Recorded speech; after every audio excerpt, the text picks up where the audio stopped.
കണ്ണൂർ ജില്ലയിലെ മലയോര മേഖലയിൽ കനത്ത മഴ. ആറളം വനമേഖലയിൽ ഉരുൾപൊട്ടിയതായി സംശയമുണ്ട്. ആറളം കക്കുവ പുഴ കരകവിഞ്ഞൊഴുകി. സന്തോഷുണ്ട് വിശദാംശങ്ങൾ നൽകുന്നതിനായി. സന്തോഷ, ഇപ്പോൾ ഈ വനമേഖലയിൽ ഉരുൾപൊട്ടിയതായ ഒരു സംശയമൊക്കെ ഉയരുന്നുണ്ട്. നിലവിൽ എങ്ങനെയാണ് അന്തരീക്ഷം? ബാക്കി വിവരങ്ങൾ എങ്ങനെ?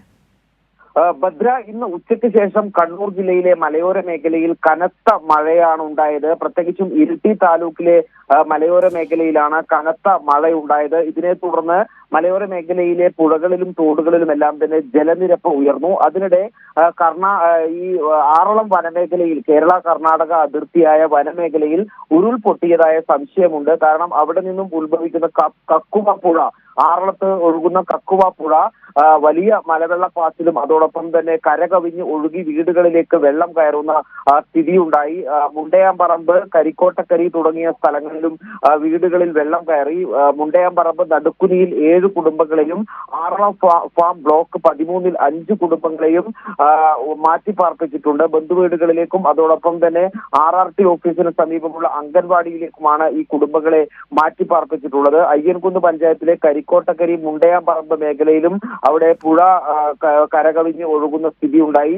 നിലവിൽ ജലനിരപ്പ് അല്പം കുറയുന്നുണ്ട് എന്നുള്ളതാണ് അവിടെ നിന്ന് ലഭിക്കുന്ന റിപ്പോർട്ടുകൾ. അതേസമയം തന്നെ മഴ ഇടവിട്ട് ശക്തമായ മഴ ഇപ്പോഴും തുടരുകയാണ്. ഭദ്ര, സന്തോഷ, ആരെങ്കിലെയൊക്കെ മാറ്റി പാർപ്പിക്കേണ്ട സാഹചര്യമുണ്ടോ? നിലവിൽ കുടുംബങ്ങളെ മാറ്റി പാർപ്പിച്ചിട്ടുണ്ട്. ഈ ആറളം മേഖലയിലുള്ള ആറളം, കരിക്കോട്ടക്കരി ഉൾപ്പെടെയുള്ള സ്ഥലങ്ങളിലുള്ള കുടുംബങ്ങളെയാണ് ഇപ്പോൾ മാറ്റി പാർപ്പിച്ചിട്ടുള്ളത്. മുണ്ടയാംപറമ്പ് നടക്കുന്നിയിൽ 7 വീട്ടുകാരെ മാറ്റി പാർപ്പിച്ചിട്ടുണ്ട്. ആറളം ഫാം ബ്ലോക്ക് 13-ൽ 5 കുടുംബങ്ങളെയും മാറ്റി പാർപ്പിച്ചിട്ടുണ്ട്. ആറളം ഫാം ബ്ലോക്ക് 11-ൽ ഈ വീടുകളിൽ വെള്ളം കയറിയതിനെ തുടർന്ന് 2 കുടുംബങ്ങളെ അംഗൻവാടിയിലേക്ക് മാറ്റി പാർപ്പിച്ചിട്ടുണ്ട്. ഏതായാലും ഈ രീതിയിൽ മഴയും അതോടൊപ്പം തന്നെ ജലനിരപ്പും ഉയരുകയാണെങ്കിൽ ക്യാമ്പുകൾ തുറക്കുന്നത് ഉൾപ്പെടെയുള്ള നടപടികൾ സ്വീകരിക്കുന്നതിനാവശ്യമായിട്ടുള്ള മുന്നൊരുക്കങ്ങളും സ്വീകരിച്ചിട്ടുണ്ട്. അതോടൊപ്പം തന്നെ ഈ കരിക്കോട്ടക്കരി കളരിക്കൽ പാലത്തിൽ വെള്ളം കയറി ഗതാഗതം തടസ്സപ്പെടുന്ന സാഹചര്യം കൂടി ഉണ്ടായിട്ടുണ്ട്. ഏതായാലും ഈ ജില്ലാ ഭരണകൂടം വളരെ ജാഗ്രതയിൽ തന്നെയാണ് ഇപ്പോൾ ഉള്ളത്. ആവശ്യമായിട്ടുള്ള മുൻകരുതലുകൾ ഇതോടൊപ്പം സ്വീകരിച്ചിട്ടുണ്ട്. മാത്രമല്ല, ഈ വെള്ളം കയറാൻ സാധ്യതയുള്ള വീടുകളിലുള്ള ആളുകൾക്കെല്ലാം തന്നെ ജാഗ്രതാ നിർദ്ദേശം നൽകിയിട്ടുണ്ട്. ഭദ്ര, ശരി സന്തോഷ്. എന്തായാലും ജില്ലാ ഭരണകൂടം നൽകുന്ന നിർദ്ദേശങ്ങൾ എല്ലാവരും പാലിക്കണം.